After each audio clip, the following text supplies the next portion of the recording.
Hello, everyone, and welcome back to another podcast episode of Mind with Riya. I am your host, Riya, and our mission over here is very simple to make conversations about mental health more normal, relatable, and accessible for everyone. So, in our first episode, we celebrated Women's Day by diving into the unique landscape of women's mental health. But today, I want to turn the lens toward a conversation that is often muffled by society's expectation of strength and stoicism. Yes, today we are going to talk about a group of people that are often the last ones to talk and to walk into my therapy room. Yes, they are our dear, lovely men. Today we are going to talk about men's mental health. And it is important to talk about it because, as a psychologist, I see it every day that men are taught to provide, they are taught to protect, they are taught to preserve, but they are very rarely taught how to process. How to process their own emotions, how to navigate their own mental health struggles. We have told men to man up for so long that we have accidentally told them to shut down. That's the irony of it. So let's unpack what that does to a male psyche and how we can start changing the narrative. So we can discuss about something called the mask of masculinity. In psychology, we often talk about the gender role conflict from a very young age. Many men are conditioned to believe that vulnerability is synonymous with weakness. Think about the phrases we hear that big boys don't cry or don't be a girl. These aren't just words, they are the bricks used to build a wall around a man's emotional world.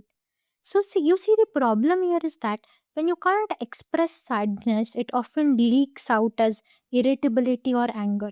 So, for my listeners who are men, how many times you have felt overwhelmed, but instead of saying that I'm scared or I'm hurt, you just felt annoyed or you might expressed it as anger. So, you see, this is the emotional fusion that happens. Anger is often just the bodyguard for more deeper, fragile emotions. If we only treat anger, we miss the man underneath it. Then we also need to talk about the provider's trap. The pressure to succeed financially, socially, and physically is at an all time high, fueled by the highlighted reels we see on social media or the influence around it, right? So, men are often trapped into that provider's trap. And again, there is a very quieter crisis happening along with the provider's trap, that is the male loneliness epidemic. Research show that men often have those like shoulder to shoulder friendships, doing activities together kind of friendships, but very few face to face friendships where they can actually talk about their lives, their emotions. See, the reality is that success doesn't protect you from depression. So we need to move from competing with our peers to connecting with them. It's okay to be that friend sometimes who asks that, hey, how are you actually doing? Do you want to talk about something, right? So we need to, uh, like, more male friendships. We need to promote more such male friendships where emotions are talked about. Then we have discussed the problems which men face or struggle with. Now let's kind of move to the healing part of it. So psychology gives you certain toolbox which you can use in your day-to-day life to kind of ground yourself from this all mental health struggles. So if you're listening and you're feeling that weight sometime around, what you can do is start redefining your definition of strength. Real strength isn't carrying a heavy load until you break, it's having the courage to put the bags down and ask for help. So, redefine strength, then you can audit your circle.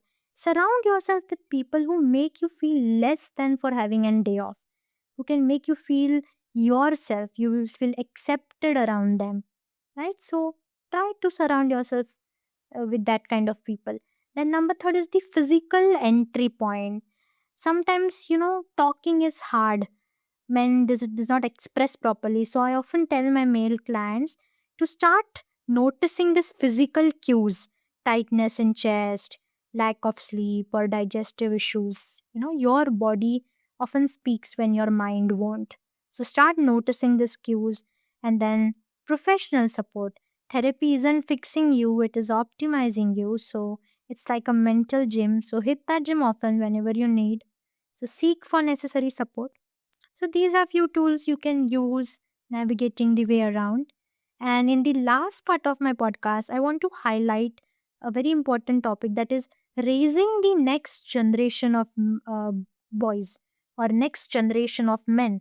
So I want to speak to the mothers, the fathers, and the caregivers listening that if we want to change the statistics for men's mental health, we have to change the way how we raise our boys today. We need to raise emotionally resilient men, and that starts with giving them the permission to feel their emotions, express themselves. So, for that, what you can do is that validate, don't distract. When a young boy is hurt or crying, instead of saying that, hey, don't cry, or you're okay, or giving him a toy to make him stop, try saying that, I see that you are sad and it's okay to feel that way. Validate his emotion. Give him that outlet, that space to express that emotion, so that as a when he'll grow up as a man, he will not suppress his emotions. Then model the behavior. Dads, just let your son see you how you handle disappointment or sadness. Show them that strong men also have bad days and they talk about it. It's okay to talk about them. Then emotional literacy. Teach them the words for their feelings early on. So if they can name it, they can tame it. By doing this, you are giving them a survival kit for adulthood that is far more valuable than any physical strength. So, to the men listening here, your value is just not in what you do or what you provide. Your value is in who you are. Hear that loudly. Your value is in who you are. You don't have to set yourself on fire to keep everyone else warm. Okay?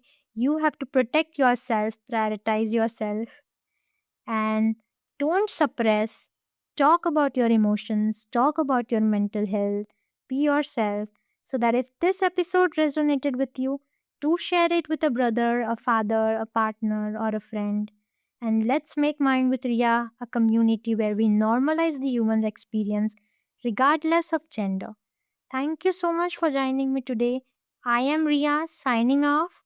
And remember that your mind matters, because a healthy mind creates a healthy life. See you in next episode. Take care.